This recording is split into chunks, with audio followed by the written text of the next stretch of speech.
SHMH. Oke, langsung saja ke materi. Yang pertama tentang pengertian dan kedudukan wawasan Nusantara. Pengertian wawasan Nusantara adalah suatu perspektif yang dimiliki oleh bangsa Indonesia dalam menilai dan memahami jati diri, masyarakat dan negara. Konsep ini berlandaskan pada pengertian tentang posisi, peran, serta potensi yang dimiliki oleh wilayah kepulauan Indonesia. Wawasan Nusantara menekankan pentingnya kesatuan dan persatuan bangsa dalam menghadapi berbagai tantangan global, serta mendorong terjadinya integrasi nasional yang kuat. Selain itu, wawasan Nusantara juga mencakup apresiasi terhadap keragaman budaya, sumber daya alam, dan potensi ekonomi yang tersebar di seluruh penjuru Nusantara. Yang berikut kedudukan Nusantara. Wawasan Nusantara berfungsi sebagai dasar dalam menjaga integrasi nasional, pedoman dalam pembangunan, prinsip diplomasi luar negeri dan dalam negeri, dan sebagai landasan kehidupan berbangsa yang mengedepankan kebersamaan, gotong royong, serta keadilan sosial. Yang berikut ada latar belakang konsepsi wawasan Nusantara.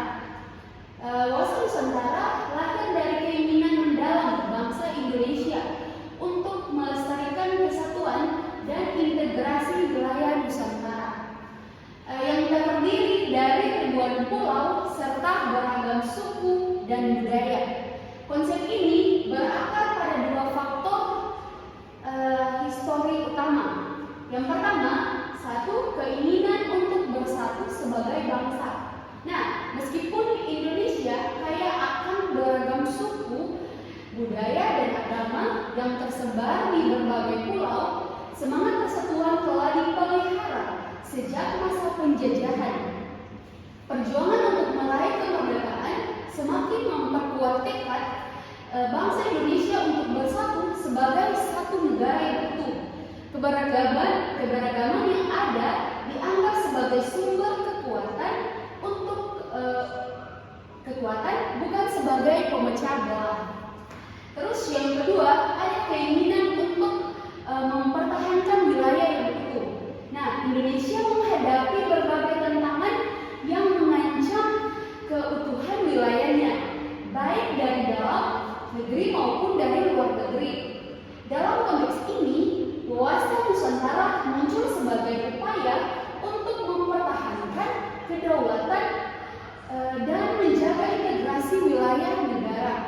Hal ini penting untuk memastikan bahwa seluruh Nusantara tetap terjaga sebagai satu kesatuan yang utuh tanpa adanya bagian yang terpisah. Oleh karena itu, wawasan Nusantara menjadi landasan yang menekankan pentingnya menjaga persatuan bangsa serta integrasi wilayah Indonesia. Terus memandang keseluruhan wilayah Nusantara sebagai satu kesatuan yang tidak dapat dipisahkan. Yang berikut, wawasan Nusantara sebagai geopolitik Indonesia. Yang pertama, satu, pemahaman geopolitik Indonesia melalui wawasan Nusantara. Geopolitik Indonesia yang berlandaskan wawasan Nusantara menekankan pentingnya menjaga integrasi wilayah negara sebagai yang strategis, terletak di persimpangan jalur perdagangan internasional. Indonesia memiliki tanggung jawab untuk memperkuat persatuan bangsa serta memanfaatkan posisi geografisnya demi kepentingan nasional dan internasional. Yang kedua, dasar pemikiran wawasan Nusantara. Ada kesatuan wilayah Indonesia dipandang sebagai suatu kesatuan yang utuh mencakup keseluruhan daratan dan lautan. Yang berikut, persatuan bangsa. Keberagaman yang dimiliki Indonesia harus dipelihara dalam bingkai kesatuan negara. Yang berikut, kedaulatan. Pentingnya menjaga kedaulatan dan integrasi wilayah Indonesia dari ancaman yang datang dari dalam maupun dari luar negara.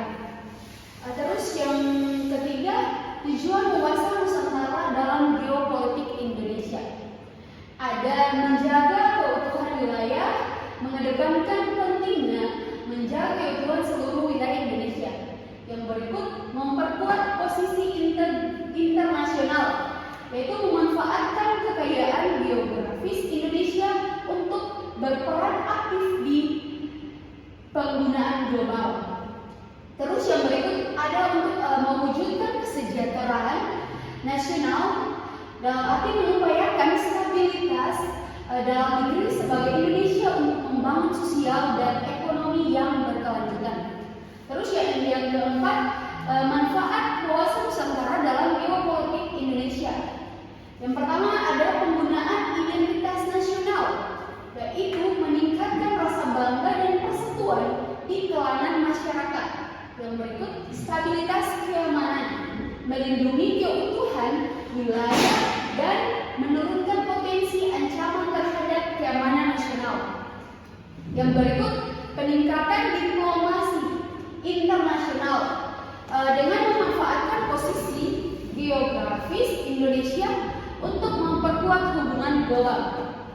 Yang berikut, pembangunan berkelanjutan dalam arti untuk mendorong perkembangan yang merata di seluruh penjuru Indonesia. Dengan demikian, wawasan Nusantara sebagai kerangka geopolitik Indonesia itu berfungsi untuk menjaga keutuhan wilayah, memperkuat identitas nasional, dan meningkatkan posisi Indonesia di tingkat internasional. Yang berikut ada perwujudan wawasan Nusantara. Yang pertama, wawasan Nusantara sebagai cerminan falsafat Pancasila, yaitu wawasan Nusantara merupakan manifestasi nyata dari nilai-nilai yang terkandung dalam Pancasila, yang diantaranya meliputi ketuhanan yang Maha Esa, di mana ketuhanan yang Maha Esa ini mendorong kerukunan antara umat beragama dan menjunjung tinggi semangat toleransi dalam keberagaman. Terus yang kedua, ada kemanusiaan yang adil dan beradab. Kemanusiaan yang adil dan beradab ini menjamin keadilan sosial serta kesejahteraan bagi seluruh rakyat Indonesia. Berikut ada persatuan Indonesia. Persatuan Indonesia ini menempatkan persatuan bangsa di atas segala perbedaan suku, budaya, agama, dan ras. Terus yang berikut ada kerakyatan yang dipimpin oleh hikmat kebijaksanaan dalam permusyawaratan perwakilan. Ini mengutamakan prinsip demokrasi dalam proses pengambilan keputusan. Terus yang berikut ada keadilan sosial bagi seluruh rakyat Indonesia, di mana ini untuk mewujudkan distribusi kekayaan yang adil di seluruh pelosok tanah air Indonesia. Yang berikut, yang kedua ada wawasan Nusantara dalam pembangunan nasional. Sebagaimana fondasi pembangunan nasional, wawasan Nusantara mengarahkan Indonesia untuk memanfaatkan potensi kekayaan alam dan sumber daya manusia yang tersebar di seluruh wilayah Indonesia.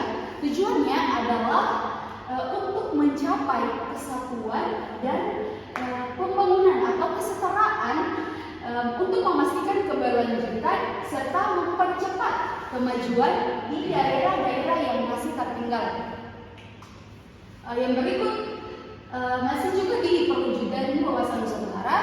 Yang berikut tentang aspek ideologi. Aspek ideologi ini, wawasan Nusantara ini berfungsi untuk ideologi yang memperkuat kesatuan bangsa dalam menghadapi berbagai tantangan global. Ideologi ini mendorong bangsa Indonesia untuk tetap berpegang pada Pancasila sebagai dasar yang fundamental, sehingga semua kebijakan negara dirancang untuk mencapai keadilan sosial dan kesejahteraan bagi seluruh rakyat Indonesia. Yang berikut ada aspek politik di mana dari segi politik wawasan Nusantara ini menekankan pentingnya integrasi nasional, menjaga stabilitas politik dan memperkuat praktik demokrasi. Hal ini meliputi pengelolaan keberagaman dalam suatu kesatuan politik serta upaya untuk menjaga kedaulatan negara dari berbagai ancaman baik yang bersifat internal maupun eksternal. Yang berikut ada aspek ekonomi. Dalam bidang ekonomi, wawasan Nusantara ini mendorong pembangunan yang merata di seluruh wilayah Indonesia. Strategi ini melibatkan mengoptimalkan potensi sumber daya alam yang ada di daerah masing-masing, serta penguatan ketahanan ekonomi melalui pengembangan sektor-sektor ekonomi yang strategis. Yang berikut ada aspek sosial dan budaya, di mana wawasan Nusantara juga mengedepankan aspek sosial dan budaya dengan menekankan perpaduan budaya yang menghargai keberagaman sebagai kekayaan bangsa. Tujuan utamanya adalah menciptakan kedaulatan sosial yang harmonis, di mana setiap kelompok etnis dan agama saling menghargai dan bekerja sama. Yang berikut ada aspek mempertahankan dan ada aspek pertahanan dan keamanan, di mana wawasan Nusantara menegaskan bahwa pertahanan dan keamanan adalah aspek yang sangat vital dalam menjaga integrasi negara. Ini mencakup penguatan sistem pertahanan, pengelolaan sumber daya alam secara bijaksana, serta upaya untuk memastikan stabilitas keamanan di seluruh wilayah Indonesia dari ancaman baik yang datang dari luar negeri maupun dalam negeri.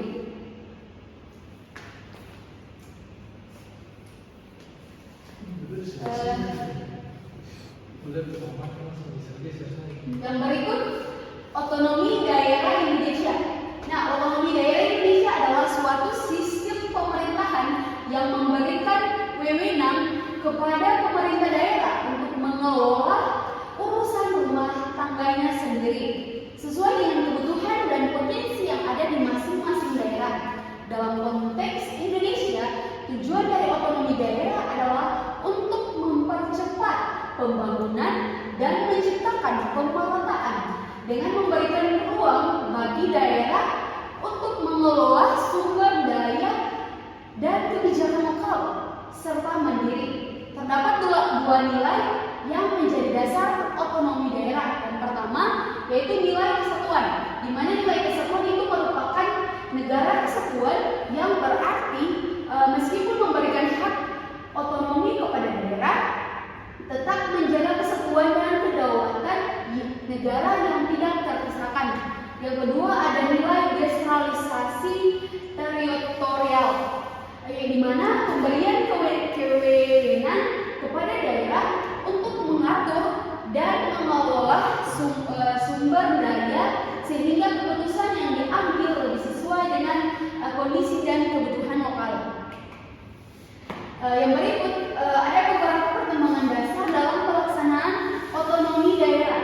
Yang pertama meliputi dimensi politik, di mana otonomi daerah memberikan kekuasaan penuh kepada daerah untuk mengambil keputusan politik dan pemerintah, di mana untuk mendukung proses demokrasi dan memperkuat prinsip masyarakat di tingkat lokal. Yang berikut dimensi administratif, di mana otonomi daerah memberikan wewenang administratif kepada pemerintah daerah untuk mengelola sumber daya dan untuk menjalankan kebijakan sesuai dengan kebutuhan dan potensi yang ada. Yang berikut ada kedua, di mana pemberian otonomi kepada pemerintah daerah tingkat 2 atau kabupaten kota.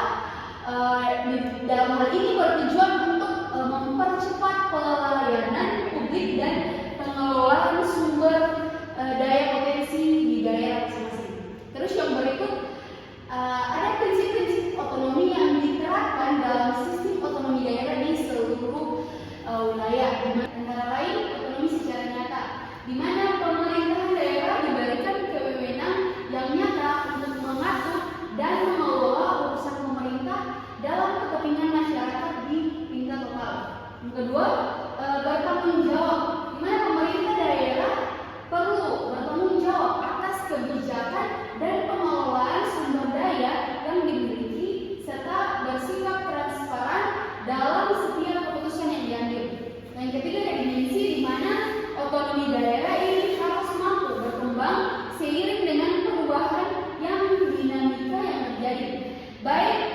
dalam konteks sosial, ekonomi maupun politik agar tetap relevan dan efektif dalam mencapai tujuan pembangunan negara. Dengan kesimpulan yang dapat saya berikan yaitu wawasan Nusantara mengedepankan kesatuan dan integrasi wilayah Indonesia sebagai negara kepulauan. Dengan landasan Pancasila, wawasan ini memperkuat ideologi, politik, ekonomi, sosial budaya, serta mempertahankan negara. Melalui otonomi daerah, Indonesia mendorong pembangunan merata dan menjaga kedaulatan, prinsip persatuan, keadilan, dan tanggung jawab menjadi kunci untuk mewujudkan negara yang stabil, maju, dan sejahtera. Ya, baik, itulah